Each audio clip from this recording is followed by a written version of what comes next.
Morning grinders. Blender, is that right? I think I nailed it. Is that you cut out? You cut out. I think you went too loud on the microphone. Are you serious? Did I just explode people's ears? I hear you. You do this. Is this? I'm infringing on your time. Normally 11 o'clock. This is your time to do your your look back, your look forward, and I'm sure that's a lot of people that are watching right now. So they're probably expecting, especially when they see you popping up, they're expecting to see your intro. So I didn't want to give them my tired spiel. You probably say something after that, but I don't remember what it was, and I lost my voice. I just introduced the show and say, here I am, and we don't have lineups in, so what can we talk about? But it's kind of the same thing in day baseball. I think we only have 3 starting lineups in for the MLB teams today, but we can still talk about it, I guess. I might need a throat lozenge in like 12 minutes. Can you handle it for the next 12 minutes or so? I talk normally for an hour straight, so that's fine. Yeah, so a 7-game slate going down today. Obviously, what up, YouTube? Like, subscribe, turn on notifications. I know Blender, you answer all sorts of questions when you're doing your strategy. You're doing your look ahead, your look back, and you dig into stuff that a lot of people don't dig into. And I guess we'll field those questions. We're happy to field those questions. Feel free to fire away. Devin, our fabulous multitasking producer, is going to be all over that. He's going to be compiling those. In theory, he'll be joining the show later, last 15 minutes or so, give or take, asking us all sorts of questions. So our pre-show conversation, it was 10 minutes. I was going to say arguing about pizza toppings. We actually kind of were mostly in agreement. Yeah, we didn't. I was really surprised. You were off-brand. You were chalky. Pepperoni was like number 1 on your board. Sure, that's the only things you should be putting on pizza. The only thing you could ever be with pizza toppings is chalky. There's only like 10 things that are like viable. Anything outside of that is just, I don't know, that's not pizza to me. All right, well, fair enough. And if anybody is the authority, we yield to the New Yorker. So you should know better. And staying on brand as well, you basically snub your nose at pizza anywhere outside of New York, which I guess that's the standard. That's what you're supposed to do, right? As a one-time New Yorker. Right, pizza, bagels, that's it. Unless you're in New York, those aren't real things outside of New York City. My dad was born in Brooklyn, and he was he would give me the water spiel. Like at least once every 6 months, I'd hear how great the water in New York is. Is that the line everybody believes? Is that the truth? You confirm that? Or deny that? It's the meme. I mean, the water in most places is pretty good. I don't know. It's just the way the pizza and the bagels get. The bagels definitely. I don't know why, but you can't get a good bagel outside of New York. How do you feel about places in like Florida or Kentucky that say New York style pizza or New York style? Get out of here, style. Does that irk you? I want New York pizza, you? New York bagels. No, not style. Style doesn't mean anything. Every city has a New York style featuring New York style pizza. Every city has that. Just means it's flat. That's it. Yeah, this is the things we talk about, I guess. That's just have somebody line up 7-game slate. We should go ahead and drop Kevin Ross Weather, chief meteorologist here at Rotogrinders. He'll be on later today, actually following us with Derek Carty, taking you guys all up to lock. Roth will be talking about the weather. Carty will be helping you guys out with the slate. We're going to be talking about that in a second as well, too. Yeah, so how concerned are we that there are a couple weather games, just we're keeping our eye on it, and who knows, we're still 3 hours out. We'll talk about the pitchers in a second, but I think it's pretty clear. There's like 3 pitchers that you want to roster. 2 you can roster on DK, 1 you can roster on FanDuel. You can't roster any more, any less. And 2 of those 3 happen to be pitching in the later games. Chicago, the White Sox, a little bit dicey as far as the weather out there. St. Louis is all too. Are you building lineups out with any? Is that being concerned right now, or it's just too early? You're assuming it's a go. We'll talk about it as if it's a go, and we'll figure it out if the wonkiness pops up at 3:30 or something like that. Well, I think the weather concerns are going to artificially deflate some of the ownership in those games. I mean, the main concerns would be the pitching. So, like, we have on the radar. I mean, the only game that Roth has as orange, a yellow orange, but at least towards the orange, is the Royals White Sox game. Only because Philly Sterling can play ball. I think they all get in, but pitcher wise, I mean, obviously the game, there's a delay or whatever. The pitchers may not go long or whatever. So I'm more concerned maybe Burns, Lynn, Berrios. I mean, obviously you're naming the chalk pitchers on the slate. If one of them gets hit with the rain delay or it ends up being postponed afterwards, I mean, you're dead at that point with a pitcher with a 0. But the stacks in these games, bat wise, are not are not going to be that owned to begin with. They're not chalky to begin with, but I think people are going to avoid them. And also people tend to avoid these 4 o'clock games. I mean, these are the games. All the weather games are the 4 o'clock games. And we may not even get lineups until like an hour from now. So people tend to avoid those teams just because the lineups aren't in. So to me, I find it as a potential opportunity. And it also means that, like Coors and the Red Sox are going to be like even higher owned if people just like start bailing on these 4 o'clock games. Yeah, and people also like their instant gratification. They want to be able to make their lineup and watch their team hit their homers right now. They don't want to sit around and, lock and now, what am I going to do the next 3 hours or something like that. And we saw yesterday with Arizona, it took them forever to get their lineup out. I think there was an issue with one of their players was Hertz or DFA. I can't remember what the exact situation was, but they had to make a roster move. So they didn't have their lineup out until like a half hour before the game. If you watched the game last night, Ketel Marte, their best hitter, almost definitely is not playing today. He pulled up lane with a hammy and probably destined for the IL. It's a weird slate because, and we'll dig into it, there's 3 pitchers that aren't like amazing. Well, Burns is really good, but he might get hindered by his manager. Barrios and Burns had an incredible battle the first game of the year. They both took a no-hitter into the 6th or 7th inning. I watched that game. It was phenomenal. It wasn't like they were getting lucky. They were just striking. The home plate umpire was actually squeezing them a couple times to watch that game. It was pretty phenomenal to watch Barrios work. And Barrios, everybody says, oh, he can't pitch on the road. Well, he crushed on the road. And today he's home against Seattle, who is terrible. And then there's Lance Lynn, and we love this. There's a certain safety in Lance Lynn in that game against Kansas City. Kansas City not very good, especially the back half of their lineup. There's some professional hitters up top. Lance Lynn, I think it was the first. So he had that game 34 games in a row. You probably know this. 34 games in a row where he threw at least 100 pitches. I believe he finally got it snapped last game, opening game. You know how many pitches he threw? 99. They couldn't give him one more just for the stupid streak that nobody cares about. But there is something in that. It's he's going to give you 6 innings or 5 and change if he labors a little bit, but he's going to throw his 100 pitches, and there's a safety in that because Corbin Burns, while he's absolutely phenomenal, might only throw like 83. And especially there's something, the National League, if it's the top of the 6th and he's up to hit right now and he's thrown 83 pitches, he's probably coming out. That's just how that works. He's probably going to get pinch hit for. Next year, they probably have the DH. We'll see. Stay tuned on that. But I don't want to go on DH rants, Blender, but good Lord, baseball. What are you doing? Yeah. So can you sort those 3 out as far as Burns, as far as Lynn, and as far as Barrios? It's pretty clear that those are the 3 best pitchers pitching today. Erod, we don't really know, kind of a question mark, some talent there, but how far is he going to go? How healthy is he back? I assume he's good to go. He had that dead arm. But, and also the other part is it's so easy to get him because the salaries are so soft and there's like not any amazing bats you're missing out on. What the opportunity cost to actually spend up on these pitchers is what? Not much. So speak to that. And are you just going to say, give me the 3 best pitchers? Arms are more predictive than bats, and I'll figure out the hitters and how to get different there. Is that sort of your thought process today? Yeah, understand that when we get to bats, the course pricing on DraftKings is broken. So like you're going to be able to get whoever the hell you want on DraftKings. FanDuel, it's actually more competitive. They actually priced up the Diamondbacks and the Rockies. So Boston is going to be actually, I think, chalkier on FanDuel than they are on DraftKings. But because you could get all the bats you want, you could stack cores and still pay up for 2 of these 3 pitchers. Like that's going to be the super popular construction. So to me, I'm viewing it from a perspective of if I'm going to play a combination of 2 out of the 3 of Lynn, Berrios, and Burns, I would rank them in that order. Burns, I think I like him talent-wise, but like you said, it could be the 6th inning, 84 pitches in, and they take him out. He gets a base runner on second. We're bringing in the bullpen. I mean, that could happen.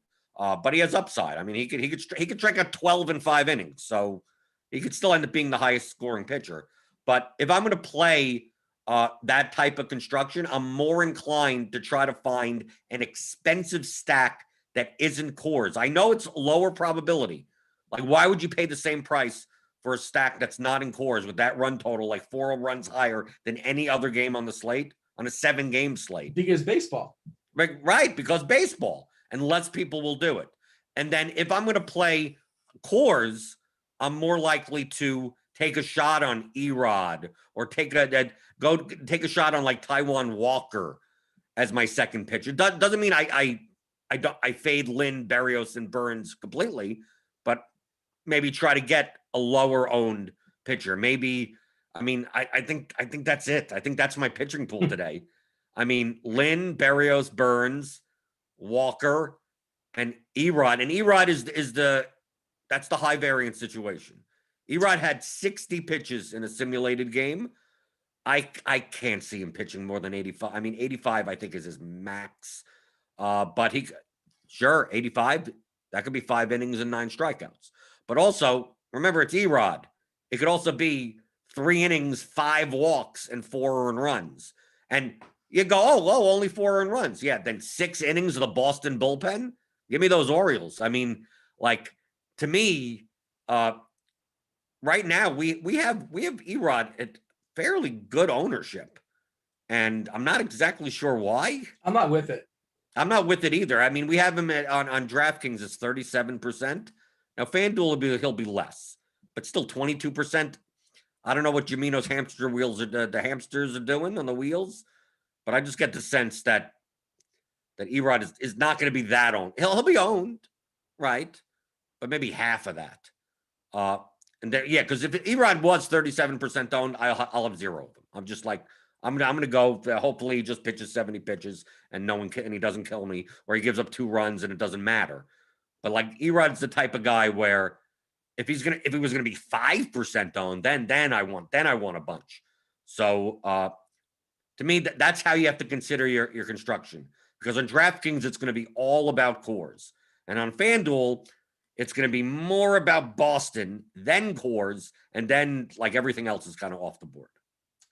Yeah, the Erod thing, I don't get. I think the ownership's be lower. We have Burns at 22%. You know, obviously we're still almost 2 hours out before lock, and things will adjust. And the closer we get, the more refined our numbers get. And maybe we're baking in some sort of like weather issues there. I don't really know, but the difference in price, Erod 7.9, Burns is 9.4, Berrios 9.8, and Lynn is 8.7. And I'm not pinching pennies. It's not hard to make lineups I like.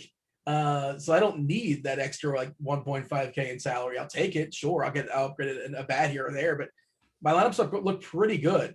It's not costing my bats a ton. And we'll talk about cores. I don't even love cores today. It's just kind of like it's cores as we're talking about because it's by default. This Arizona lineup, but I should clarify. I saw somebody in chat talking about Marte's in the lineup today.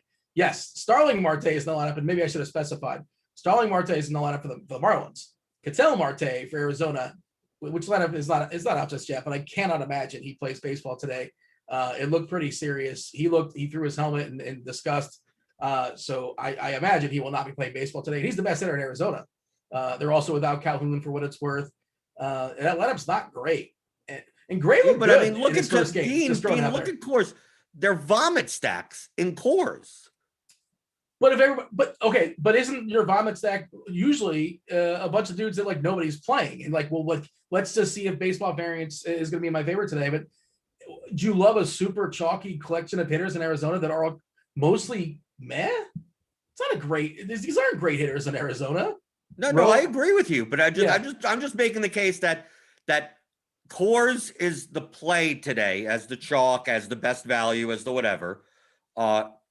Not because it's cores, it's because on DraftKings they're just mispriced. I mean, like it's not like we're playing Christian Walker at 5,600 and Rojas at 5,000. Pavin Smith is 2,900, projected to bat second. If he was 4,500, if Peralta was 5,200, if Escobar was 5,000, like then we'd say like I don't know about cores. And that same on the Rockies side with like Hampson and Tapia, they're under 5K. Crone is under 4K on DraftKings. I mean, like Hilliard is 2,500. Blackman and Story are only 5K. Yeah. I mean, like it's just that de facto value wise, like it's not because it's cores, it's because they're priced as if they're playing in Citi Field. I also once upon a time was a John Gray apologist, and He was horrific last year. He saw a significant downgrade as far as, and last year, like, what do we do with that, right? It was only 2 months, and everybody's regimen was kind of sort of thrown off. Spring training was thrown off, and how real are those numbers? And he looked great in his first start. And like, you don't want to overreact to one start, but he looked good in his first start watching that game. You don't have to play him. I mean, I'm not saying to play him. I'm just saying, Right. like, what can he subdue Arizona enough where I don't necessarily need a ton of Arizona in tournaments? Okay, yeah, okay. I could be on board with that. I just think the pricing is soft enough, even in the rest of the slate, that do you have to pay $7K for John Gray? I mean, you could build like any lineup you want, even with like Lynn and Berrios. So, like, Yeah, like if I'm gonna go down, let's say I'm gonna go dumpster dive, which on this slate is like the 6 to 7K range. I think I just rather not take a pitcher that's in cores. I mean, like, you could take Adam Wainwright, for crying out loud. I mean that there's no like Matt Harvey, maybe not 7,600. I don't know if he was 5,000. Maybe I don't take him. if this is like 2014, we'd have like elite Matt Harvey, elite Adam Wainwright, and Jake Arrieta would still be good, but it's not. It's 2017, and no, wait, it's 2021. Do I know what Is it year 2017 in Tennessee time? I don't know what time. Oh man, it's because I didn't do it in the top of the show. I don't know what time it is. I usually don't give the actual specific year, just the time, but maybe I should going forward, seeing that I don't know what's going on. What is the calendar? You got I don't know relation to my knowledge to Jim the Animal Neidhart. I don't think that's a nephew of any sort. Neidhart, they're pitching for Miami. He's a not a big prospect, like number 12, 13, 14 or something like that in their organization. Their bullpen's pretty bad. So like, I don't know how popular the Mets are going to be, but I think the Mets are pretty interesting, and they're also pretty cheap, depending, especially that Conforto and Nemo are both really cheap. Nemo, is that how you pronounce that? Yeah. Oh, it's really? not, it's not Nemo. It's not Nemo. I know. Not Nemo? It's Nemo. Yeah, I know people want to, because it's fun, because there was if you've seen, there's a movie about a fish who was lost. I assume, I didn't see it. Was he lost finding Nemo? No, well, I didn't think his name was Nemo, but I just thought it was Nemo. Nemo. I think it's Nemo. Nemo. So that said that you have to phonetically pronounce it that way. I think that now you're having me doubt myself. Nemo, Conforto. Is that how you pronounce that also? I think so. I mean, I don't know if you have to put the emphasis Alonzo. Lindor. Well. Yeah. So, how much are we locking in at 1 o'clock as opposed to 4 o'clock? But what are you doing today as far as your lineups? I know you're more of a tournament guy, obviously. Are you making 150? Are you making hand building 10? What's the strategy? Today I'm playing 80 on FanDuel. Okay. So I'm not playing on DraftKings. I'm trying to figure out the edge on FanDuel GPPs. The payout structures are horrible, but I mean, I just think with the multiple positional eligibility and the soft pricing, I've looked at some stuff over the past week. I thought about it beforehand, and I'm like, okay, so obviously the FanDuel stuff we don't get in Results DB, so it's a little bit tougher. But just looking through there's a lot of edge. I believe this is I've not proven this. I have no idea. In FanDuel with the multiple position eligibility means you can make more stack combinations than you used to be able to. Yeah, what have you done with that? That's a good question, because it's only like a week in or so, and small sample size. But what have you figured out? Because you can make more stack combinations means that like there's more ways to make 4-4s and more ways to make 4-3-1s, more ways to make those lineups. And because of the soft pricing, people tend to have a minimum salary of like 34.7 or something like that, 34.5. But if I run projections and I use the Derek Carty's projections, that they're on all the slates that I've run FanDuel lineups in, and I've been mostly playing 80 to 100, some 150 if it like does overlay a little, or at least less rake, that there are plenty of lineups that leave 3,000 on the table, as much as 3,000 on the table, that actually have a higher median projection than ones that fill all the salary using stack combinations. Yeah. So like instead of, because the whole point of stacking is that you're getting the benefit of the correlation. And on FanDuel, the correlation matters more because of the RBIs and the runs being worth more than they are on DraftKings.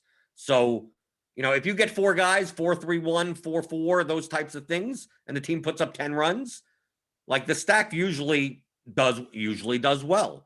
But most people are like, well, why on this slate, for instance, they go like, I'm going to stack the let's say the Twins, right? And then go, okay, I'm going to take Polanco, Cruz, Buxton, Garver, right? And then they're going to stack 4 of the Red Sox. And they're able to get like Devers and Martinez and Kiki Hernandez or whatever. And it's like, you look at that and you go, well, like if I just moved like one guy to another guy, like the projection doesn't change that much. And I leave 2,000 on the table. It's like, instead of playing Enrique Hernandez at the top of the order, like I could just leave money on the table and play Franchi Cordero, or I could play Miguel Sano over Garver or something. And yeah, now you're leaving 1,400 on the table, but the projection only goes down like a half a point or a point.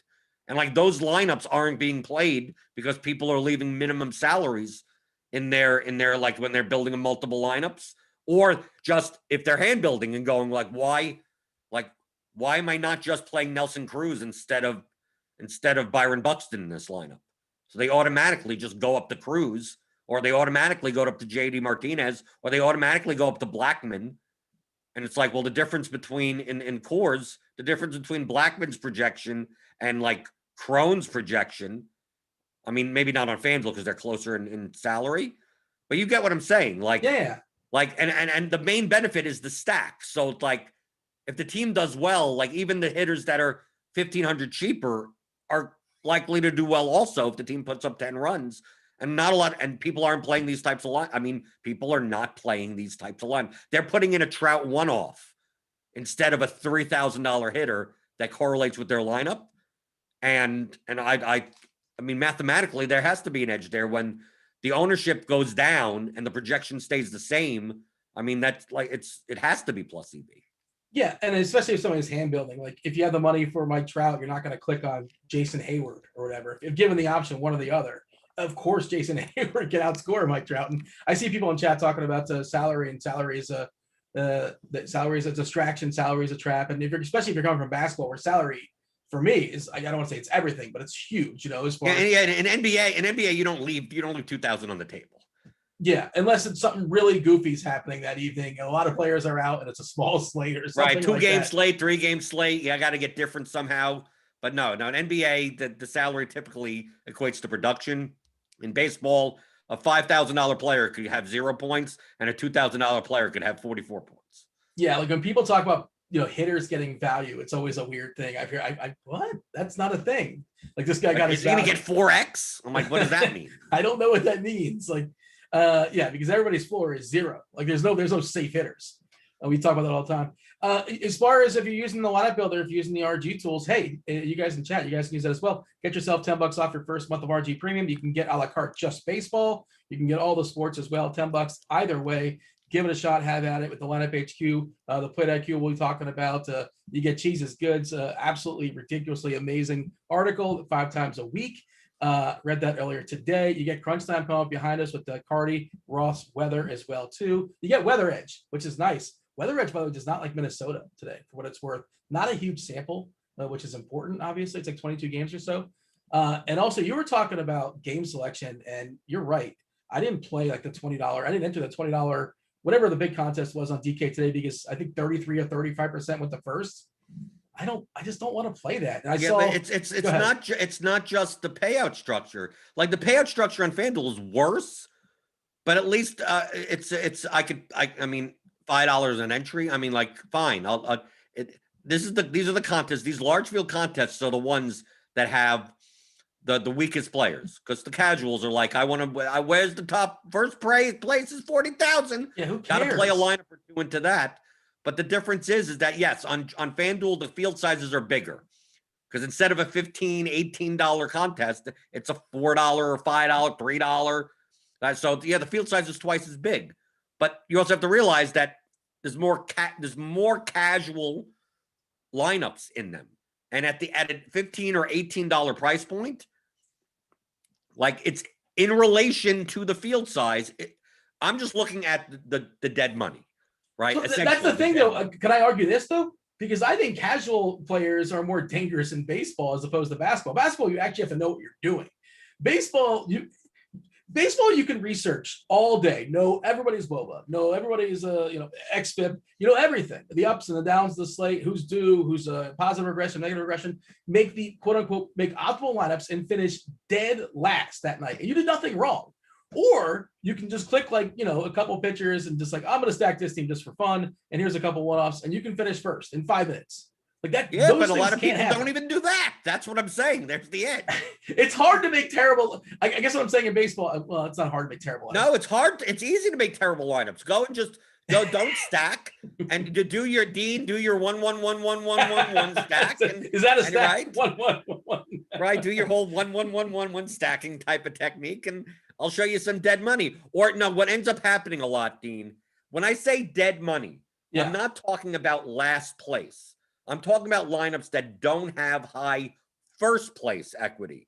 So what a lot of people will do is they'll go, well, what's the like on DraftKings? We're going to see a lot of lineups in large field that are Lynn, Berrios, and basically cores. So you'll see, the 3 Rockies, 5 Diamond. You'll see because people will stack. They'll go, I want to stack and I want the best plays. And it's like, okay, great. The lowest owned player in your lineup is 22% owned. And it's like, yes, if that lineup does well, that's as good minimum cash equity because it's like it's a cash lineup. It's a cash lineup with correlation. But like it doesn't have as much first place equity as me playing a White Sox 5-man stack or a Twins 5-man stack because it's less probable, but if Coors fails and that team, like I could win first place by myself with a lower score if Coors fails. But if Coors is 14-12, in order for your lineup to win, you're either going to be tied 700 ways, or you're going to need that one one-off that went off in some other game in some type of 4-3-1 type of combination. It's so much harder to win first place with chalk lineups in baseball. Like that, like super. What sort of rules are you putting in when you're building your lineup set? You talk about leaving 2K, and are you locking in like if I'm stacking a team, I gotta have 4, I gotta have 5. Well, you can't have more than 4 in FanDuel, obviously. Are you locking in 4 and that's that? It's got to be 4-3, 4-2-2. You leave yourself open as far as options. It depends. It depends on the size of the slate. The larger the slate, the more likely I do 4-4s. The smaller the slate, I'm more likely to do 4-3-1s or 4-2s, 4-2-2s. Those types of things. It really depends. I mean, I let the projections guide me on that, but I'm primarily controlling, like the leverage, like the whole thing, like on FanDuel, like leaving money on the, like I don't mind playing 8th or 9th hitters. I don't mind having like let's see, looking at the Red Sox are going to be chalk on FanDuel, and if I go to let me go to the FanDuel salaries. Like I already know that on FanDuel, we're going to see basically JD Martinez, Devers, Renfro's not in the lineup, but you're going to see Hernandez. I know what the 4-man stack is going to be. Like Devers is going to be really popular. He's underpriced against Matt Harvey. He's just bad and he's worse versus lefties. So like he's going to be ridiculously popular today for good reason, but also it's baseball, so you can fade him. Right, but why not make the 4-man stack instead of playing him? You play Christian Arroyo at second base, and people are like, why would you do that? And he's terrible at baseball. Don't you understand that? Yeah, but now I still get the Red Sox stack, but I get it. I get the stack at lower. You know how many times people complain in the Rotogrinders Discord? I stacked the right team, but I didn't have that guy. Yeah, like no, I have that. That's the point. I have that guy instead of the other guy. So I could still play like if JD Martinez is going to be 39% on FanDuel in the outfield, like I will not use him as a one-off. Like if I build 4-3-1s, he will not be the one-off in another stack sport. Because why am I playing a 39% one-off? Like I'll play the stack with him in it, but I'm not gonna play him as a one-off. So I'm more likely I'm gonna be the one with the Marwin Gonzalez one-off and be like, who does terrible. That? He's terrible, I know. But if the Red Sox, I could still play the win condition of the the Red Sox putting up 10 plus runs against Harvey and win with a lineup that's not chalky. So why not do that? Especially you could leave 1,000 on the table as long as it's correlated.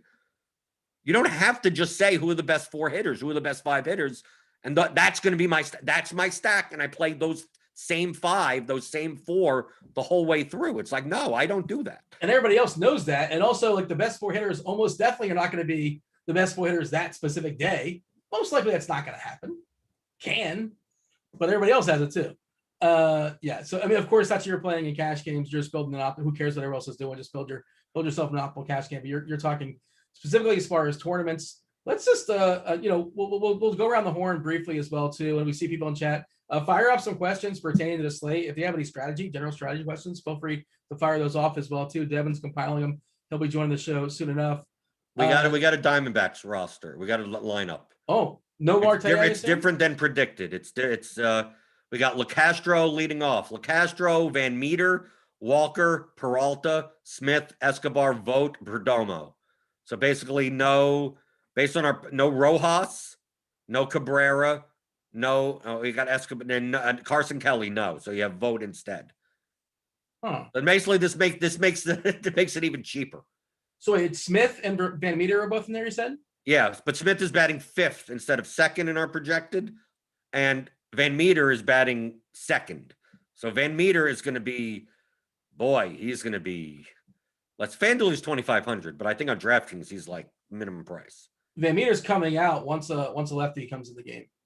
It'll be 3,000. I know, but he might only get 2 at bats. Just throwing it out there. Okay. I'm always paranoid about my guys getting pinch hit for, especially like in those situations where, a double swap goes down, or there's a couple of guys on, and all of a sudden Van Meter's coming with 3 guys on, pitching change, your boy's out of the game. I'm sorry to tell you. Like you're going to see that with Garlic as well. Like Garlic's going to come out today. He's another thing that's good on pizza. Yeah. Garlic, you can put roasted garlic on pizza. What's wrong with that? It's not on the Family Feud board. I mean, it's a little. No, it is. You have a little oregano, garlic. Come on. You serve 800 people, like top 7 answers. Garlic is not. That's a big. That's no. I agree. Okay, but it's viable. It's viable. 1% out of 100 said it, but they can't put every name up on the board. Yeah. But Garlic is once a righty comes in, Gonzalez out of the game, he's going to get the hook as well too. I'm just always I'm too aware sometimes of guys that might get the hook, that might get pinch hit for, and Van Meter, just like that's popping and if a lefty comes in. Now I meant to check this as far as Colorado's bullpen, how many actual lefties they have in their pen. I don't think it's a lot of lefties. That's important to me. These things matter. All right. Summarize the pitching for us, and then we'll go around the horn real quickly, and then we'll fire off some questions as far as the chat, because we have talking specific strategy as far as a slate. We haven't mentioned a lot of names necessarily, but I really don't think there's any reason to get goofy or fancy when it comes to the pitchers. It's the 3 or 4, if you want to include an Erod, I suppose. Be different elsewhere is sort of my thought process. What say you? I would agree with you. I think on FanDuel, you're playing Lynn or Berrios. I think Burns on FanDuel is okay. I don't think there's a need to play him on FanDuel on a 1-pitcher site. And then if you're playing anyone else other than Lynn or Berrios, and Burns and Erod are like kind of like they're there. I don't know why you don't need to. On a 2-pitcher site like DraftKings, you're probably just playing Lynn and Berrios. That's the chalk. You could fit everyone in, so you don't need to do anything cute. Burns is okay. I would put him underneath those 2. Erod is the wild card GPP play if you want to play him. And then everyone like Taijuan Walker would be like right underneath that.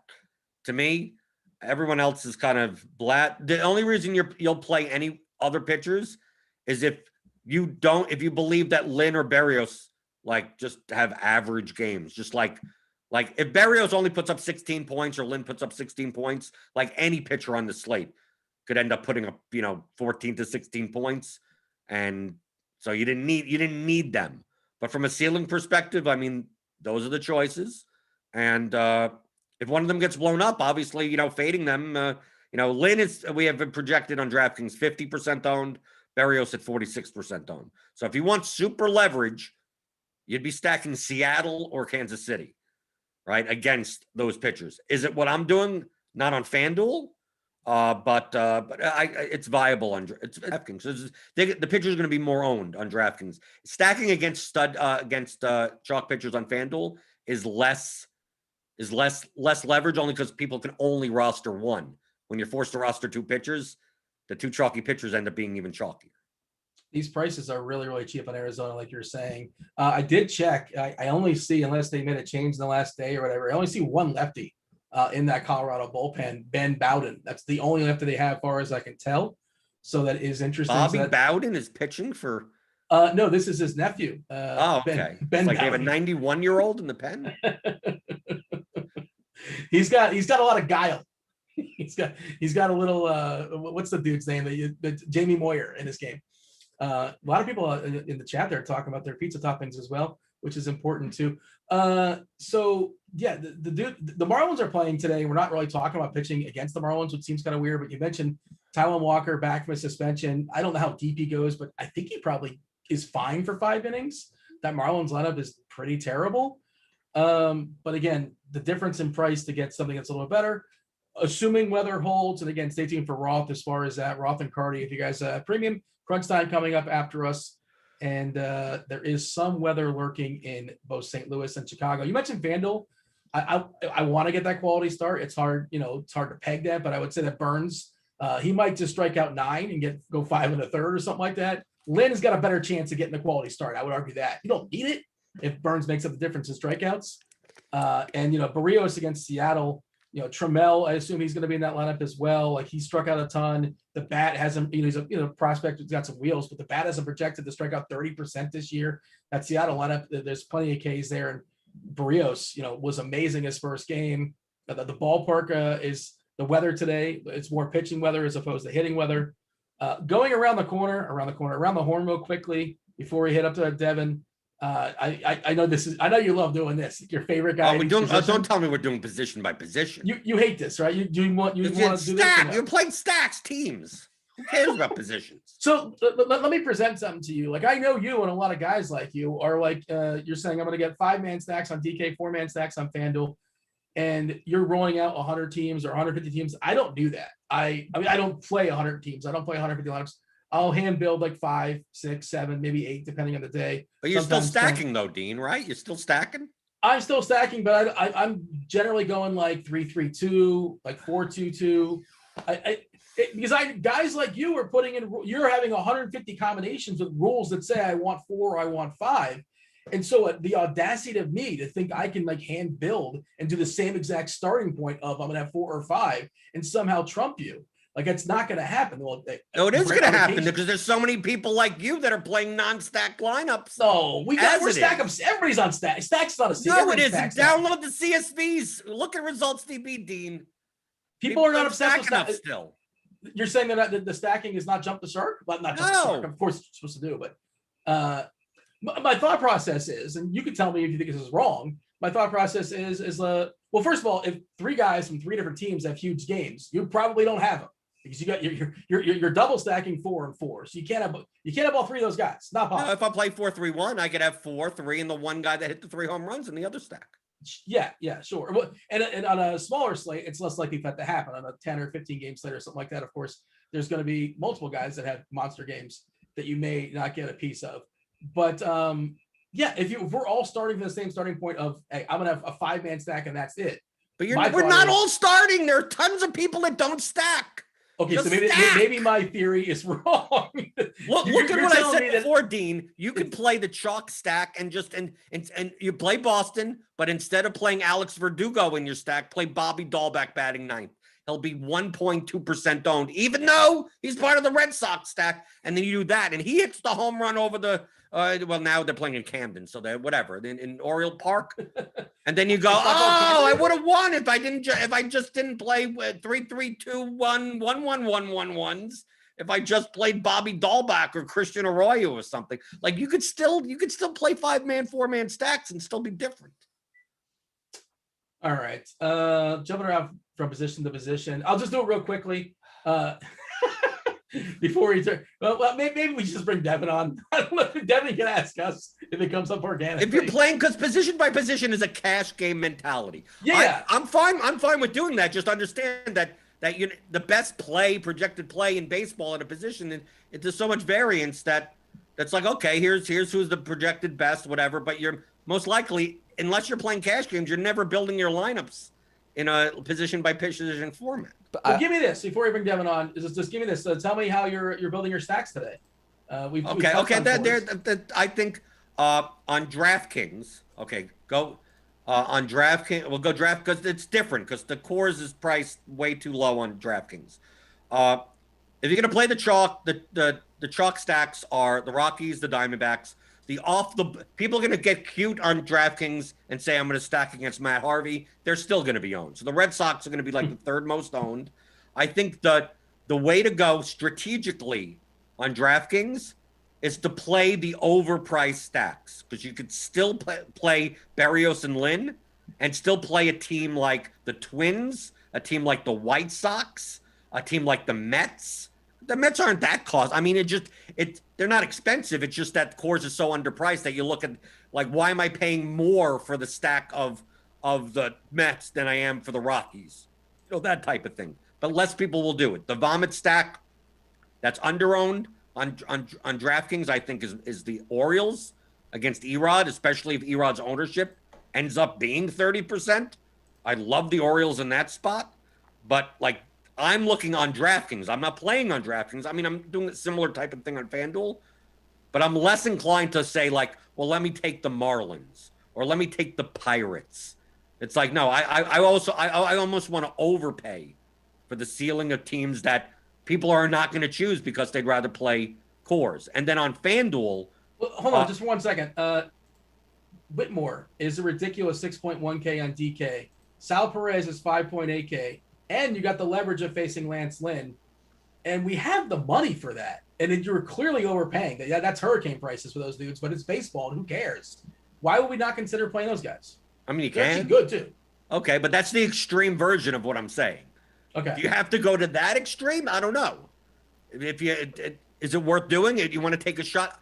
I strategically, I don't blame you. Is it something that I'm going to do today? No. But I mean, if someone builds a Royals leverage stack against Lynn on DraftKings and the Royals put up 8 runs and that's the winning lineup, I look and I go, okay, that's a viable line. That's absolutely viable to do. But I mean, I just think that the Twins and the White Sox and the Mets have higher run expectations for even cheaper. Like it's more probable that they put up as many runs. And if you're going to pay the same prices anyway and have about the same ownership, why not do the thing that's slightly more probable, right? Doesn't mean the Royals can't do it. It just, I think outside of the Red Sox and cores, like everything's going to be like underowned. Yeah, but Lynn might be 50% owned. Right. Yeah, you get the leverage. I get it. But really, 6,100 for Merrifield on this slate is kind of. You don't care. Money doesn't matter. It's an imaginary thing. It's MMT. It's modern. We're just printing. That's what it is. That 6.1K for Merrifield today. Who cares? What about you can't pocket the money. Like if you leave 2,000 on the table, then it's congratulations, you made a lot of. Now you get here's some money back. They don't give it. There's no refund. I'm going to pocket the money for tomorrow's slate. Doesn't work that way. You can't there's no rollover dollars. You got anything else before I bring Devin on? Because Devin, we've already cut. Okay, well, I just want to mention FanDuel because it's slightly different. Because Coors is going to be a little less owned, and Boston is going to be more owned. But Coors, the Story and Blackman, and even Crone, like all the Rockies are going to be more owned than the Diamondbacks. So I think there are more ways to stack cores on FanDuel that are still different than on DraftKings. So like if you wanted to play like Stephen Vogt on FanDuel is 3K and he fills a catcher spot. Like no one's going to play him. We don't need to play catcher. Right, because they don't like playing catchers, right? And then like Pavin Smith is 2,900 on FanDuel. So that's a bit overpriced. Look, Castro is 3,100 on FanDuel. So like these Diamondbacks may not be as owned. So if you wanted to play, like Walker and Peralta will be owned, even Escobar at 3,100. But the stack pricing is over. I think it's almost a little bit overpriced but that makes it a little bit more appealing to me. So like on FanDuel, I do not mind the Diamondbacks ownership wise as much as I do on as little as I do on DraftKings. So like to me, avoiding the Red Sox on FanDuel or getting different, playing a Cordero, someone at the bottom of their order, something like that in your Red Sox stacks. And I would avoid playing JD Martinez as a one. If JD Martinez is going to be 40%, like Martinez, Blackman, Story, if you're playing those guys as one-offs, like this is what I mean by build the lineup and go, well, I could play them, or I could leave 1,000 on the table and play someone that's more correlated with my lineup. Play the guy that's more correlated to your lineup. What's up, Devin? You with us? Yeah, I am. You pitched it to me pretty quick there, Dean.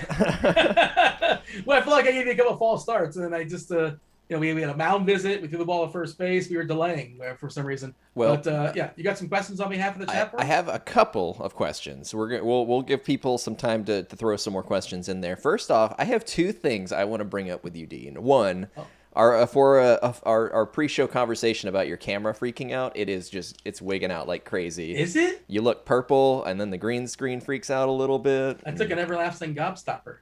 Yeah. Second thing, I'm pretty sure I heard a house phone off the hook. Oh, you know what? Why you have those young impeccable ears?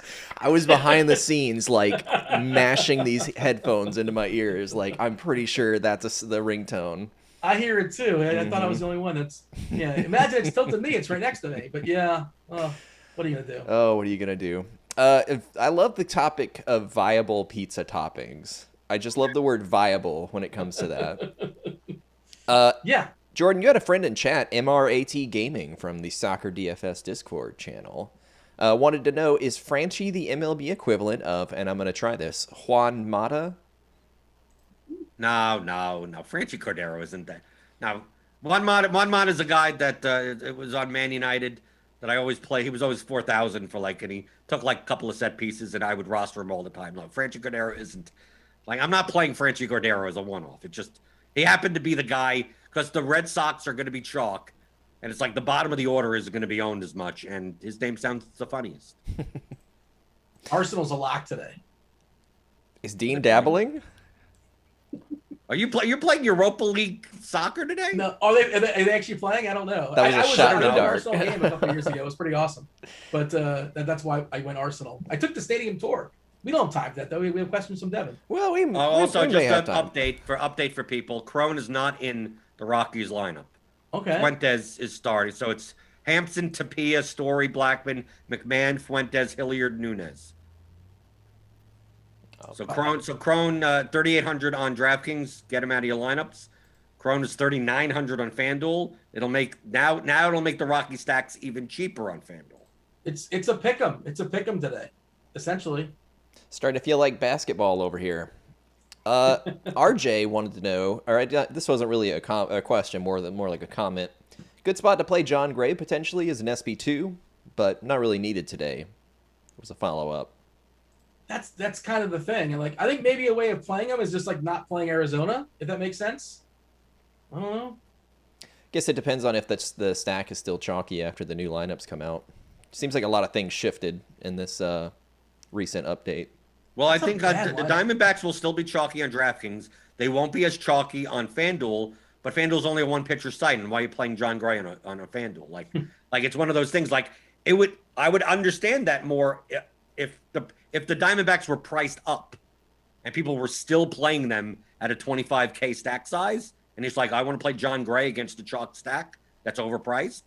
I get it, but it's just why do you need him today? You don't.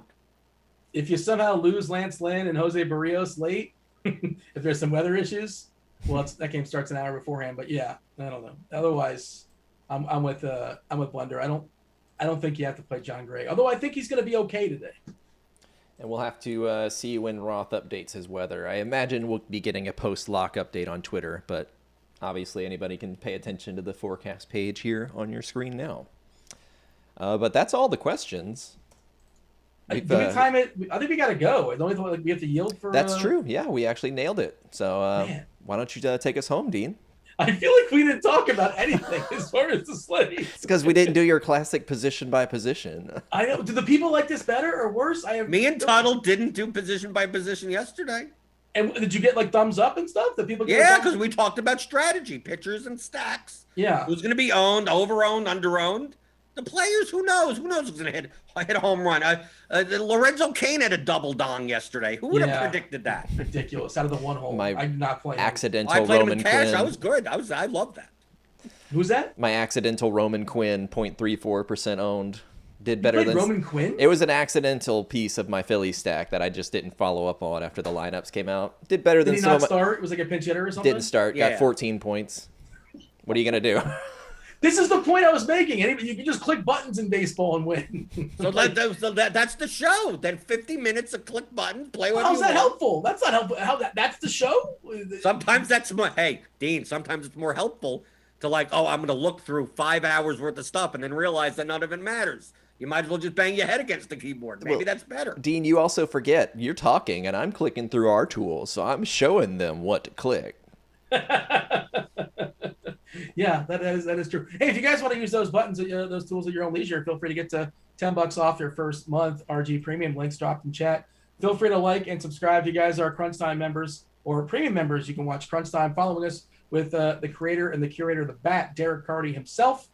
He's going to be joining you guys in about 9 minutes or so on Premium behind the paywall, along with Kevin Roth, Chief Meteorologist, going to give you the most up-to-date update as far as weather. Blender will be with you, I guess, on Monday through Friday, right? Blender, you do this every single day? Yeah, as long as I'm not preempted by Grinderslive, I am. One of these days, I'm going to get an invite, Blender. We're going to hang out and we're going to talk. Actually, have a longer conversation than I feel like we didn't talk today. I was going to say it would be the worst for you to take over his showtime slot and then make him go through position by position. Well, I wouldn't do that. No, I would yield if I was a guest. I'm not. I feel like now I'm abiding myself. That's hilarious. I'll walk it back. But thanks for watching. Hit the like button. Do subscribe. Turn on notifications. Basketball's going to be on later. I think I'm not sure who it is, to be honest. It's not me. I'm off. But stay tuned for Crunch Time. You got Derek Carty. You got Chief Meteorologist Kevin Roth. That was Devin. That was Blender. I was Dean. This was baseball. We're out of here. Holler.